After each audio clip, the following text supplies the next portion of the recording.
Good afternoon, Colin here with Techout, and today we're going to be talking about my OnePlus Open and why I don't use it. I love this phone, I absolutely love it. Excuse me. I hope you guys can't hear the heater in the background. It's extremely cold outside, so it is on. But love this phone, love the layout, love the folders, how they work, love the UI, and love the hardware. But when Beeper got killed and I couldn't use iMessage anymore, I was kind of just so used to using iMessage with everybody that I went back to my iPhone 15 Pro Max, and that's what I've been using since, just because I can't get off iMessage.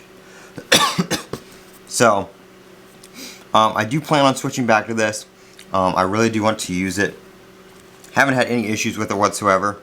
I do have a matte screen protector on the front right here that I'm going to change for a regular one, just because I don't like the matte. Has this weird kind of rainbowy, artifacty look to it. When the image is white, it's most noticeable. So I think I'm going to go ahead and switch that back to a regular one. But I have been working again, so that's why the videos are kind of few and far between. I try to record my videos on the weekend and upload over the weekend, and then maybe one or two during the week. But I just want to do a quick update on my OnePlus Open and how it was doing, because I know a lot of people saw that video, and a lot of people have been talking about the durability of these phones and the inner screen and stuff like that. Like I said, I haven't been using it too terribly much, but I have been using it on Wi-Fi time to time, so the phone has been getting some use. It's not just been sitting in a drawer or anything like that. So it has been holding up quite well. I do have this case on it, just a little cheap eBay aramid fiber case right there. But that's what's up with the OnePlus Open. I am also waiting on Android 14 for it.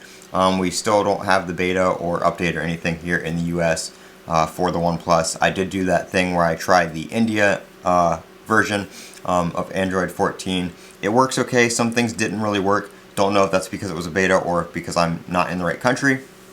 And a couple things were obviously different, like you know, the metric system, stuff like that. So some of that stuff was off. But other than that, it was fine, and I really did like that update, so I hope it is here in the US quite soon. Kind of sad that the flagship OnePlus device, you know, the most expensive device they're selling, still does not have Android 14. All the other foldables have had it for a while, as well as, you know, pretty much any other phone that's going to get Android 14 has Android 14. So hopefully we get that soon. I will be doing some videos on that, of course. But like I said, just an update on the OnePlus Open. I'm Colin with Techout. Don't forget to comment, rate, and subscribe. And as always, have a great day.